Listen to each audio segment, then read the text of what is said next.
Students, this is class 12 maths chapter 6 exercise 6.2 question number 6 இருந்து 10 வரைக்கும் பார்க்க போகிறோம் இந்த வீடியோவில் ஓகேவா. ஸோ கொஷின் நம்பர் 6 பார்த்தீங்கன்னா 3 வெக்டார் கொடுத்துருக்காங்க, அது கோப்ளானரா அப்படின்னு கேட்டிருக்காங்க. அதுக்கு என்ன பண்ணுவோம், அதனோட பாக்ஸ் ப்ராடக்ட் ஈக்குவல் டு 0 வந்ததுன்னா கோப்ளானர்னு சொல்லிவிடுவோம்.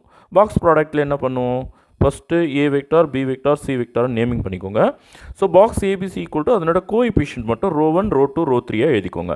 இப்போது இதை நான் எக்ஸ்பிளைன் பண்ண போகிறேன். ரோ 1 நான் எக்ஸ்பிளைன் பண்ணிக்கிறேன் பாருங்கள். 2 இன்ட்டு அதனோட -2 இன்ட்டு 3 -6 இது பார்த்திங்கன்னா 1 -2 ப்ராக்கெட் க்ளோஸ். அப்புறம் இதனோட கோஃபேக்டர் சிம்பிள் பார்த்திங்கன்னா மைனஸ், ஸோ -3 அதனோட மைனர் 1 3 is 3 3 2s are 6 -6. அடுத்து பார்த்திங்கன்னா 1 இன்ட்டு அதனோட minor 1 is 1 3 2s are 6 but ஒரு மைனஸ் வந்ததுனால +6 ஆகிடும். ஓகே, ஸோ 2 இன்ட்டு ப்ராக்கெட்டுக்குள்ளே -6 -2 அப்போ -8 -3 வெளியே உள்ளே பார்த்திங்கன்னா இது ரெண்டையும் சிம்பிளிஃபை பண்ணால் -3 வரும். ப்ளஸ் 1 எதை பெருக்கினாலும் அப்படியே வரும். ஸோ 6 + 1 7 எழுதிக்கலாம். பார்த்திங்கன்னா 2 8s are 16 -16 plus 3 3s are 9, ஏன்னா மைனஸ் இன்ட்டு மைனஸ் ப்ளஸ்ஸு ஒரு 7. இப்போ இது வந்து -16 கரெக்டாக, இது வந்து +16 -16 +16 0 வந்துடுது. அப்போது பாக்ஸ் ப்ராடக்ட் 0 வந்த பிறகு கிவன் வெக்டார்ஸ் ஆர் கோப்ளானர்னு எழுதிடுங்க. ஓகே, கொஷின் நம்பர் 7 பார்த்தீங்கன்னா இங்கேயும் 3 வெக்டார் கொடுத்துருக்காங்க, ஏபிசின்னு 3 வெக்டார் கொடுத்துருக்காங்க. Such that AB and C are coplanar. அப்போ கோப்ளானர்னா அதனோட box product equal to 0. So row 1 பார்த்திங்கன்னா ஏ வெக்டாரோட கம்போனன்ட்ஸ் 1 1 1.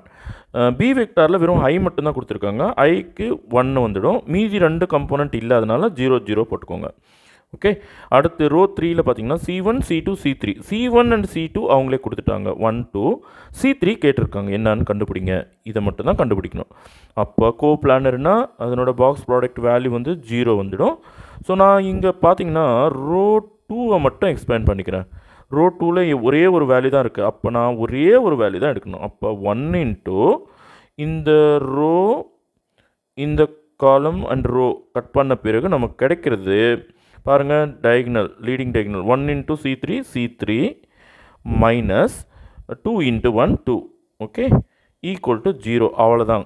பார்த்திங்கன்னா 2 வேல்யூ நம்ம எடுக்க தேவையில்லை, அதனால தான் ரோ 2 நான் எக்ஸ்பேண்ட் பண்ணிக்கினேன். அப்போ C3 - 2 equal to 0, C3 equal to 2. Very simple. Okay, so C3நோட வேல்யூ கண்டுபிடிச்சிட்டோம், அதுதான் கண்டுபிடிக்க சொல்கிறாங்க. கொஷின் நம்பர் 8 போயிடலாமா. கொஷின் நம்பர் 8ல் என்ன சொல்லியிருக்காங்கன்னா இதனோட பாக்ஸ் ப்ராடக்ட் வந்து not depend on x or y அப்படின்னு சொல்லிக்கிறாங்க. ஓகே, நம்ம ஃபஸ்ட்டு இதை எக்ஸ்பேண்ட் பண்ணிக்கலாம். ரோ 1 எக்ஸ்பேண்ட் பண்ணிக்கலாம். பார்த்தீங்கன்னா 1 இன்ட்டு மைனர் 1 இன்ட்டு எனிதிங் அப்படியே தான் வரும் இல்லையா, 1 + x - y மைனஸ் இவங்க 2 பேரும் பெருக்கி வர்ற ஆன்சர் x இன்ட்டு 1 - x. புரியுதாப்பா. அடுத்து 0வால் எதை மல்டிப்ளை பண்ணாலும் 0 தான் வரும், அதனால் ஒரு ப்ராக்கெட் மட்டும் போட்டுக்கோங்க. அடுத்து பார்த்திங்கன்னா -1 இன்ட்டு அதனோட minor x into x x² -1 into y.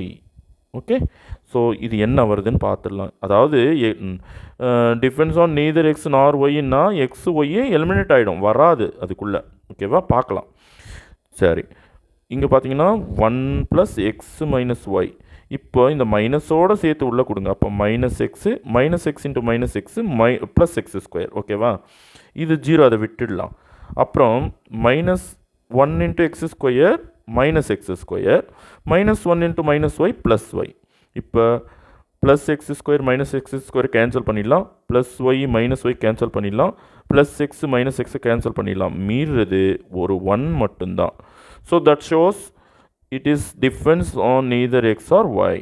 ஒய்யும் eliminate ஆகிடுது, அதனால் எக்ஸ் மேலேயோ ஒய் மேலேயோ அது டிஃபெண்டண்ட்டாக இல்லை. ஓகே, கொஷின் நம்பர் 9 போயிடலாம்.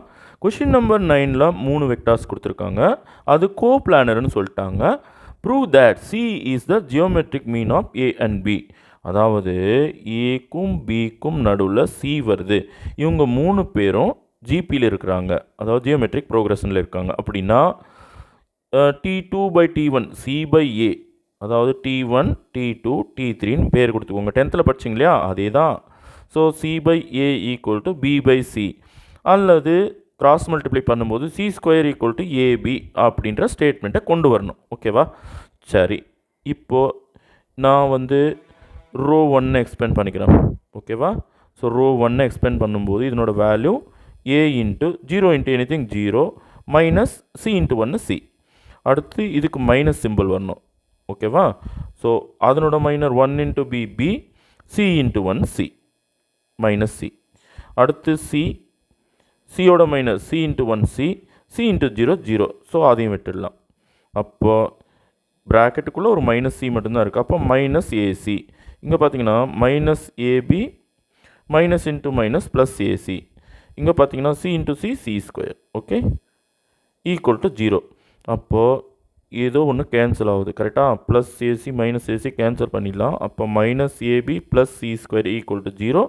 இந்த மைனஸ் ஏபி அந்தாட்ட கொண்டு போங்க. C square equal to AB. இந்த ஸ்டேட்மெண்ட் வந்துடுதா? Okay, that means A, C, B are in GP and C is the geometric mean of A and B. சரி, கொஷின் நம்பர் 10 போயிடலாமா? 10ல் என்ன சொல்லியிருக்காங்கன்னா ஏபிசின்னு 3 நான் ஜீரோ வெக்டார்ஸ் இருக்குது. சி வந்து ஒரு யூனிட் வெக்டார். அப்போ அதனோட மாட் வேல்யூ வந்து 1. அண்டு இது வந்து perpendicular to both A and B. ஏக்கும் பர்பெண்டிகுலர், பிக்கும் பர்பெண்டிகுலர். அப்போ இதை எப்படி ஷோ பண்ணுன்னா, இந்த A cross B vector dot C vector இவங்க ரெண்டு பேரையும் டாட் ப்ராடக்ட் பண்ணால், இந்த வெக்டாரையும் டாட் ப்ராடக்ட் பண்ணால் நமக்கு என்ன வரும்? 0 வரணும். ஒன்றும் இல்லை, இதனோட பாக்ஸ் ப்ராடக்ட் வந்து 0. ஓகேவா? இப்போது இதை வச்சு என்ன ஷோ பண்ணணும்னு சொல்கிறாங்கன்னா, angle between A and B is π/6 அது கொடுத்துட்டாங்க. Show that box product of ABC square equal to 1/4 of mod vector A square mod vector B square. இங்கே எதுவும் டாட்டோ கிராஸோ இல்லை, அது கவனிங்க ரைட் ஹேண்ட் சைடில். ஓகேவா? சரி, இப்போ first of all angle between A and B வந்து π/6ன்னு கொடுத்துருக்காங்க இல்லையா?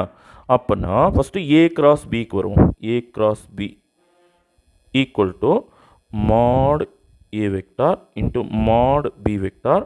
அவங்க ரெண்டு பேருக்கும் நடுவில் இருக்க சைன் ஆங்கிள் கிராஸ் வரும்போது sine angle. So sine π/6 into ஒரு என் கேப், அந்த டைரெக்ஷனை ஷோ பண்ணோம் இல்லையா? ஸோ ஒரு என் கேப் வரணும். இப்போ இது வந்து யூனிட் வெக்டார். அப்போ என் கேப்புக்கு மாட் எடுத்தால் 1. அப்போது என் கேப் வந்து ரெண்டுத்துக்குமே பர்பெண்டிகுலராக இருக்கிற ஒரு வெக்டார். அப்போ சி வெக்டாரும் என் கேப்பும், சி கேப்பும் என் கேப்பும் ரெண்டு ஒன்று தான். அப்போ அதனோட வேல்யூ 1 6 sin 30. ஓகேவா? sin 30 எவ்வளோ? 1/2. ஓகேவா? சரி, இவங்க இதுக்கு பதிலாக ஒரு 1 போட்டுக்கோங்க. அப்போது இது மட்டும்தான் நிற்கும். கரெக்டாக? Mod A vector mod B vector sin π/6க்கு பதிலாக 1/2. ஓகே, ஸோ இதை ஈக்குவேஷன் 1ன்னு எடுத்துக்கோங்க. இப்போது நம்ம இந்த பாக்ஸ் ப்ராடக்ட்டுக்கு ஸ்கொயர் பண்ணுறதுக்கு போவோம். Sorry, box product of A vector B vector C vector equal to C dot A cross B இப்படியே எழுதிக்கலாம். ஓகேவா? இப்போ ஈக்குவல் டு, நல்லா கவனிங்க, சி டாட் அப்படி இருக்கட்டும். அப்புறம் மாட் ஏ கிராஸ் பிக்கான வேல்யூ இருக்கு இல்லையா? அது பக்கம் இங்கே எடுத்து வச்சுக்கலாம். ஓகேவா? ஸோ ஃப்ரம் 1 அப்படின்னு எழுதிட்டு மாடு ஏ மாடு பி 1/2. இதுக்கு எல்லாத்துக்கும் சேர்த்து ஸ்கொயர் மறக்காமல் ஸ்கொயர் போட்டே வந்துடுங்க. ஓகேவா? ஸோ இதுக்கு ஸ்கொயர்.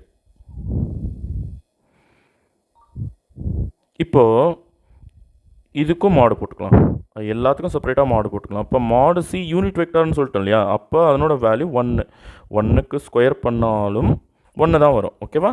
ஸோ இங்கே 1 ஸ்கொயர் 1 தான். அப்புறம் இப்போ டாட்டு விட்டுடலாம், ஏன்னா 1 போட்டாச்சு. 1ஆல் டாட் பண்ணாலும் அதே தானே வரப்போகுது. அப்போது செப்பரேட்டாக எல்லாத்துக்கும் ஸ்கொயர் பண்ணிக்கலாம். ஓகேவா? ஸோ மாட் ஏ வெக்டாருக்கு ஸ்கொயர் மாட் பி வெக்டாருக்கு ஸ்கொயர். அடுத்து 1க்கு ஸ்கொயர் பண்ணாலும் 1 தான். 2க்கு ஸ்கொயர் பண்ணால் 4 வந்துடும். ஓகேவா?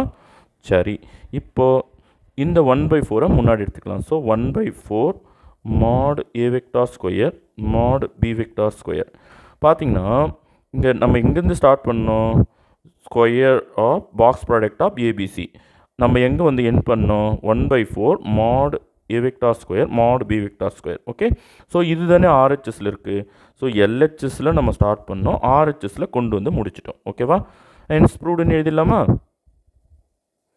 ஷோடா ப்ரூவ்டா? ஷோடு. So hence showed.